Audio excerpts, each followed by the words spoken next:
آپ محققین موجود ہیں، علماء موجود ہیں، اس دور حاضر میں سب سے زیادہ جو ضرورت ہے وہ سرکار امام زمانہ علیہ السلام کو بیان کرنے کی ضرورت ہے، چاہے وہ کتابوں کی صورت میں ہو، چاہے وہ مجالس کی صورت میں ہو، جس طریقے سے بھی ہو، لوگوں کو یہ بتایا جائے، سمجھایا جائے کہ ہاں ایک ایسا ہے کہ جو آئے گا زمین کو عدل و انصاف سے بھر دے۔ اس میں بہت ضرورت ہے، حتیٰ کہ ایک بزرگ عالم دین کا جملہ ہے، وہ کہتے ہیں کہ جب ہم امام زمانہ کا وہ جو سہم امام ہے،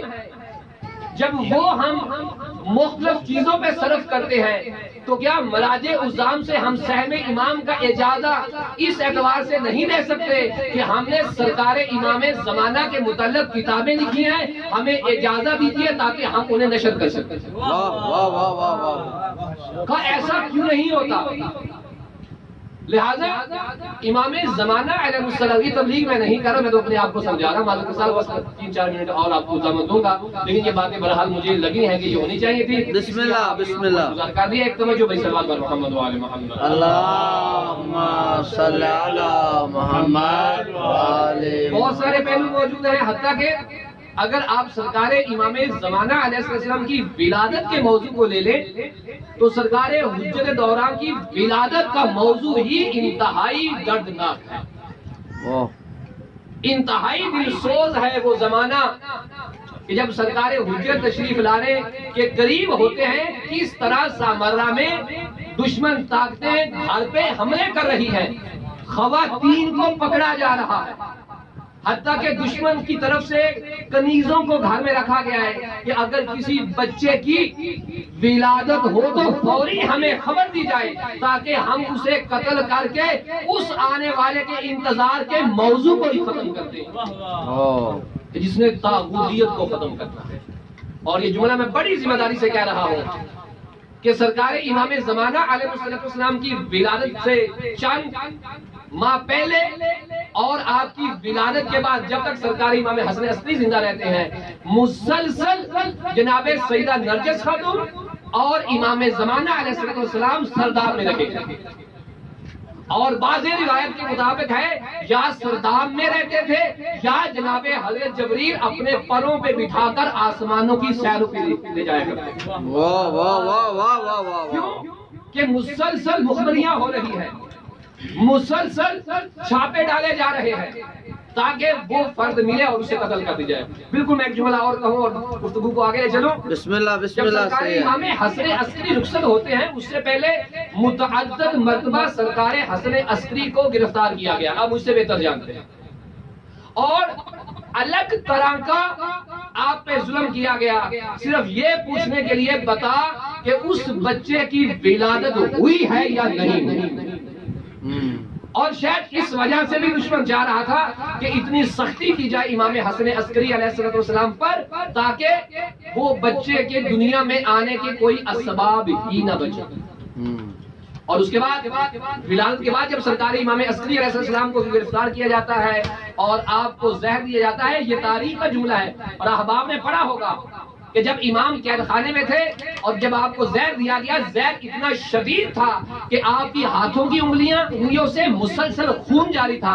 اور جس بستر پہ آپ تشریف فرما تھے اس بستر پہ ایسے اٹھتے اور امام عسکری وہیں گر جاتے اور گر کے جملہ کہتے، اے میرے بیٹے تو کہاں ہے، اپنے باپ کی حالت تو دیکھ۔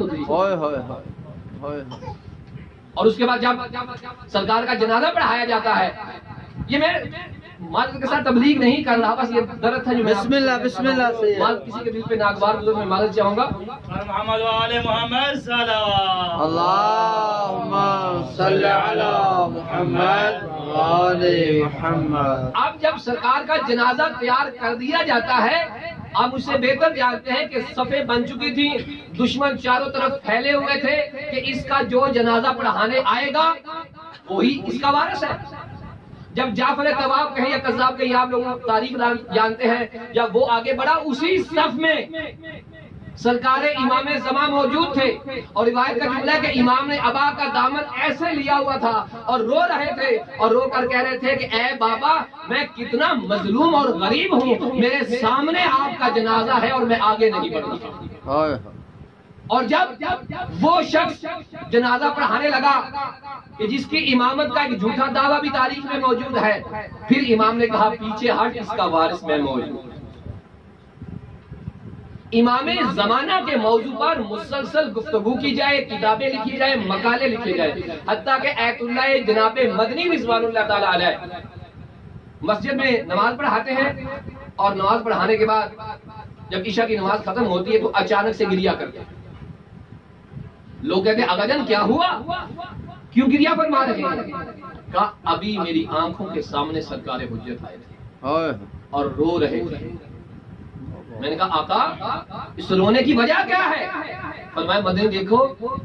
یہ نماز پڑھ کے چلے گئے لیکن انہوں نے میرے ظہور کی دعا کیوں نہیں؟ کیا یہ نہیں چاہتے کہ ان کے امام آ جائے؟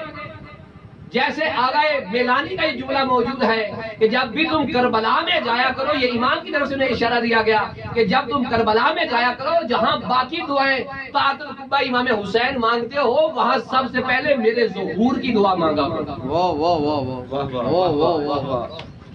یعنی اس کا جب ائمہ معصومین جب حتیٰ کہ روایت آپ نے پڑھی ہوگی سرکار امام جعفر صادق علیہ السلام امام فرماتے ہیں اگر ہمارے 12ویں بیٹے کے لیے ایک تیر جمع کر سکتے ہو تو ایک تیر بھی جمع کرو۔ تمہارا ایک تیر جمع کرنا تمہیں امام زمانہ کے انصار و عوام میں شامل کر لے۔ زندگی میں کوئی بھی ایک کام اس نیت سے کیا جائے کہ یہ میں امام زمانہ کے ظہور کی راہیں مہار کر رہا ہوں، جو جتنا بھی کوشش کرے گا، جتنا کردار اپنائے گا، انشاءاللہ پروردگار اسے اجر عظیم عطا فرمائے گا۔ اس کے بعد جناب ایت اللہ مرتضیٰ کشمیری رضوان اللہ تعالی علیہ جو یوم الخمیس اور یوم الاثنین سوموار کو اور جمعرات کو عصر کے وقت مسلسل گریہ کیا کرتے ہیں۔ قبلہ صاحب ایک روایت پڑھ رہے تھے، میں اسی کو مکمل کر رہا ہوں۔ ماشاءاللہ ماشاءاللہ مسلسل گریہ کرتے جمعرات اور سوموار والے دن۔ کس ٹائم؟ عصر کے وقت۔ جب اس سید سے پوچھا گیا، یہ بہت بڑی روحانی شخصیت ہے، عرفانی شخصیت ہے جناب مرتضیٰ کشمیری جو ہے، کہ آپ ان 2 دنوں میں اس وقت گریہ کیوں کرتے ہیں؟ کہا اس لیے کرتا ہوں کیونکہ وقت کا امام کر رہا ہوں۔ کہا وہ کیسے؟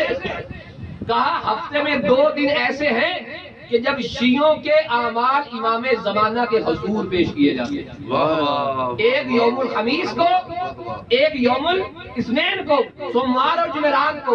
عصر کے وقت جب امام وہ اعمال پڑھتے ہیں تو امام گریہ کرنا شروع کرتے ہیں کہ ان کی امید تم سے نہیں تھی جو تم کر کے بھیج رہے ہیں۔ میں گریہ اس لیے کر رہا ہوں کیونکہ وقت کا